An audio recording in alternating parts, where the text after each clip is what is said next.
Welcome back to this, I guess you can call it a channel. I'm not exactly doing like regular programming and I don't post even once a month. So, you know, channel, I guess. But welcome back. As per usual, it's going to be me complaining for about 10 to 20 minutes. So if you're not into that, why have you clicked on this? Today I'm going to talk about how much I hate origin stories. I hate them. Now, this isn't to say that there aren't good origin stories, and so I need to make a distinction. What I mean is not that I hate all origin stories. I really like comic books, which means that most of the things I read and watch are origin stories. Spider-Man. Batman. What I'm referring to is origin stories made after the fact. So when the first movie in a series is made, it is generally, by definition, an origin story. You get Harry Potter, you get Spider-Man, you get Batman, you get Superman. They have cohesive origins, and so the first movie, or at least the first half or the first 5 minutes of a movie, needs to be the setup of that character. So by definition, I'm not talking about the origins of a character. I'm referring to origin movies made after the fact, movies that had little or nothing to do with the original project, things that were made a few years after, things that, or you know, things that didn't have the original actors signed on, or just things that were written separate to the original thing, because they're generally not good. I'm referring, of course, to films like the Star Wars prequels, which are, even ignoring the fact that they're origin stories, they are just bad movies. And the same with like the Wolverine Origins. It is just not a particularly well-made movie. But even further than that, I'm talking about origin movies that are kind of good, but they just don't need to exist. The first thing that springs to mind is something like Hannibal Rising, which is a prequel movie to Silence of the Lambs. Welcome to the dark side, Clarice. Anthony Hopkins' performance in that movie is one of the most memorable performances in all of cinema history, and he's only on screen for like 15 minutes. It's incredible, and it doesn't need explanation or backstory. It just doesn't. He can just be a crazy serial killer who's on screen for that period of time, and that's enough. The less you know about something, the scarier it is, right? So the reason why people are scared of the dark is not so much that we're scared of, oh my god, everything's like darker in colour, there's less light around. It's not that. It's that we're scared of what could possibly be in the dark. It's that the darkness prohibits us of seeing what's 4 feet ahead of us. So that's what's scary. It's the not knowing, right? That's why, for example, I found the original 1990s It miniseries with Tim Curry to be scarier than the 2017 movie. Tim Curry isn't playing the creature as a scary clown. He's just playing it as a clown until the teeth come out. And then all of a sudden there's this shift and you're like, oh no. And it's because you know so little about it, and it is being friendly. There is that small amount of, oh, I don't know. Whereas when Bill Skarsgård's doing his incredible performance, and it is a good fucking movie, he's being a scary clown. So there's less mystery to it because you know that he's scary from the second he comes on screen, which is great. And it's a great performance and a great film, and I'm not bashing it in any way, but it's less scary for me than the Tim Curry version because I know more about it. I know from the get that he's trying to be creepy. Whereas in the original one, when he's talking to Georgie in the sewers, there's like a really nice moment of camaraderie between him and Georgie. And you're like, and even when you've seen it multiple times, you're like, how isn't this? Oh God. Hannibal Rising for me doesn't work as an origin story movie because you don't need to know that much about him for it to be a good performance. You just don't. You don't need that extra information, and sometimes it ruins it. And the reason why I'm talking about this is because they're making a Han Solo origin story, and I feel like they fundamentally misunderstood the appeal of Han Solo. You in? That's yes. I might be the only person. Who knows what you really are? What's that?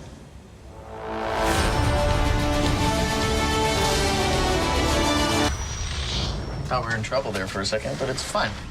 We're fine. Because A, the main appeal of Han Solo is that he's played by the ineffable Harrison Ford, who is just the fucking greatest. But also, the best part about is that we don't know much about him until he appears on screen.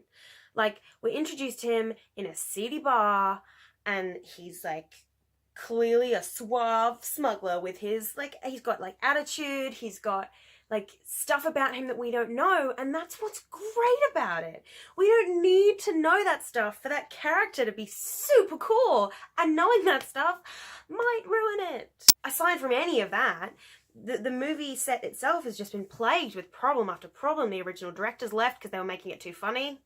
The one that returned was Ron Howard, director of the Da Vinci Code. Yeah. Who makes good middle-of-the-road films, but if you're going to make a solo movie, why aren't you trying to make it like just an epic or a comedy, or pick a genre that would come out of left field? Because the movies that have clearly been working in the last couple of years have been movies that don't quite fit into what we expect from these kinds of things. So like Thor Ragnarok worked so well because we were expecting a middle-of-the-road Thor film, and then it was fucking funny. It was so funny. And similar things happen in the other direction. Like, Black Panther works so well because it's not like a Marvel movie. It doesn't jump straight into bathos and make a joke after everything. It lets you sit in the tragedy for a while. It lets you acknowledge that bad things happen, and it's great because of that. It makes it different and interesting and unique because of that. This solo movie looks like it's going to be just another middle-of-the-road superhero movie, essentially, and it doesn't need to exist. It's purposeless. It doesn't give you anything more about the character, and that's a problem, because unless it gives me something more about Han Solo that I didn't know and that I didn't get from Harrison Ford's performance, what is the point in watching 2.5 hours of young Han Solo running around the galaxy? Because there isn't any point to that. It's a bizarre choice that they've made. From what I can tell from the trailers, there seems to be a love interest played by Emilia Clarke, which is probably true. Han Solo probably slept with a lot of sick-ass ladies, like, throughout the years, and probably Chewie. But it's not necessary that we know that, because we know that in the end, he ends up with Leia, so she either needs to be perfect for him and for us to go, oh my god, that's amazing, but then she doesn't get to be with him in the end of his life, or she needs to be just good enough that we can go, cool, but like not to, because Leia. And also the other main problem that like origin stories have, they have to balance that incredibly fine line between setting it up for the movies and the books or stories that have already happened and being its own thing. And often what ends up happening to sort of blend those two things is they just make really stilted wooden callbacks to those films that we know exist, but that the movie, the story narrative itself doesn't know is going to happen yet. So you get these real weird moments of like, the audience knows this is going to happen, but the characters don't, so why are they doing that? It's super weird, and it doesn't make a lot of sense. Or like in the Marvel TV series, it's the one thing that annoys me. There are a few things, but initially that was the one thing that annoyed me about the Marvel Netflix TV series, is that they never directly went, so the Avengers thing that happened. They always sort of went, the green guy, or, the incident in New York, and you're like, just fucking talk about it, because you're based on the same thing, you're in the same universe. Just say, like, when Hulk destroyed a bunch of shit and it tore New York half to the ground, like that. You can just say it, because when you end up just doing sort of these like winks and nods and allusions to it, nods as good as a wink to a blind bat, Not a wink, nudge, nudge, nudge, nudge.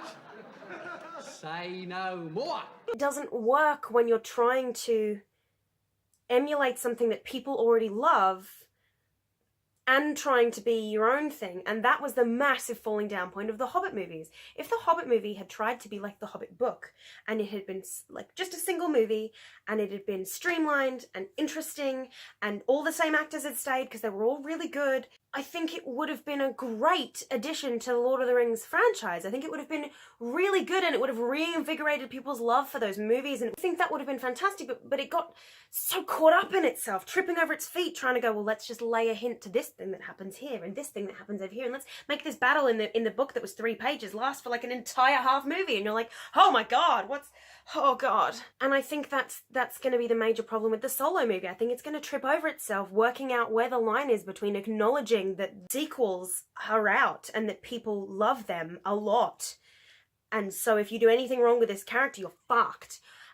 And with like, oh, but we need to make it like interesting and different, and that's why I think that the two original directors got knocked off, because they're so focused on, we got to make it middle of the road and we got to make it like basically likable and mediocre, and that's, you know, Nerdwriter did a video on it called Hollywood's Epidemic of Passable Movies, and I think it's going to be another one of those. I think it's going to be a passable movie, and we don't need that for a Han Solo movie. If you're going to make a Han Solo movie that we don't need and never have, you have to make it better than good. It's the same with talking about making like an Obi-Wan Kenobi movie. I mean, basically, that was the prequels, and look how well that turned out. I mean, Ewan McGregor did the best he could with some of that terrible, terrible dialogue. It's not important. That character can stand on its own. And the kinds of prequels I think that do work, not without their problems, but that do work, are things like Rogue One, that aren't directly attached to the main story. That's the kind of shit I like. It's an interesting side take on a movie. And, you know, obviously it's not a perfect film. There are a myriad of problems with Rogue One. But it's a fun experience. I enjoyed watching that movie. And so that's why I hate origin stories. Because if they have a point, then they need to make it and get on with it. And they invariably don't.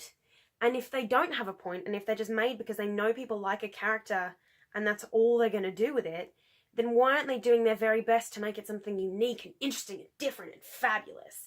And they're not. They want to make it as middle of the road as possible so that as middle of the road common denominator people will see it. And that's not good enough when you're trying to make an origin story of one of the most beloved characters of all time, for fuck's sake! Damn it, Disney, and your insatiable love for money. You have enough of it. Can you just sit down and shut the fuck up for 5 minutes? Just leave that story alone. Leave it alone. I don't need to know how Chewie and Han met. I don't need to know that. I genuinely don't. I don't need to know how many women he was in love with before Leia. I don't need to know, I don't need to see him do the famed Parsec run. Kessel run, fuck me, sideways. Fake fan. I don't need him to do that in like 12 parsecs, because we don't need to see that. We've heard about it and it's in legend. And then if that legend that was built up and built up and built up in the original trilogy doesn't live up to expectations when you watch it, then you're going to be like, great. I don't give a shit. Which is what happened with the prequels. And it's what didn't happen with Rogue One. It actually happened in reverse in Rogue One. Rogue One was, the scene with Vader in Rogue One was too good. It then, when people went and rewatched the original trilogy afterwards, they went, well then, it's nowhere near as good now, because we've seen this fucking dope-ass scene in Rogue One. And so either way, you're going to have mixed reactions and problems with whatever movie you're making. And that just doesn't work. Just, don't make origin stories, please. Please stop it. It's bad and not good. There are just loads of examples of origin stories that just patently don't work, and I think we need to stop it. I think, particularly for characters that are supposed to be mysterious and interesting and icons for a reason, we don't need all that extra information, because it's not relevant to how you perceive the character, and it's not relevant to how that character affects you. When I was a kid and I watched the Star Wars movies on VHS, because, yeah, I'm old enough to know what a VCR is. I watched those movies and I loved those characters, but that's all I needed. I didn't need anything else to know that Han Solo was fucking badass. I didn't need anything else to know that Leia was cool or that Darth was evil. That's all I needed, was the information that movie gave me. And I think it's an overreach. And I think people think they want to know more, but I think you always end up being disappointed in the long run. And I think we need to stop reaching for something that might be unattainable. It's hard to find a perfect origin story movie. I actually can't think of a perfect origin story movie that was made after the fact. I can't think of a perfect prequel movie. Shit, I really can't. No, I can't think of a single origin story that works well enough that it sticks in my head. And if I can't think of one, there's got to be something wrong. We have to be doing something wrong. And what I think we're doing wrong is making origin story movies in the first place. I think we need to stop. And that's my whole take on the matter. It's getting dark now because the snow blanket outside is just coating everything and the whole room is just getting darker and darker and darker. So, what used to be red lipstick is now black. I'm gonna hopefully post more of these videos at some point. I'm really bad at updating things, and I run out of time to do things in my day. So, and these take time. Like, only takes about 20 minutes, half an hour to film them, but then editing them takes hours and hours and hours. So, and I'm not getting anything out of it. I don't get paid to do it. So it really is just to get my opinions out there, which is incredibly egotistical of me. Excellent. Good to know that about myself. But, if you like it, let me know. If you want me to do slightly different things, let me know. If you've got any topics you want me to discuss at length, I'm happy to. I love having discussions at length. Maybe not in comment sections, because that's too deep of a rabbit hole to dive down. Subscribe if you like it if you like, or don't. It's entirely your prerogative, and I don't have an outro, so fuck me. Bye, guys. Thought we were in trouble there for a second, but it's fine. We're fine.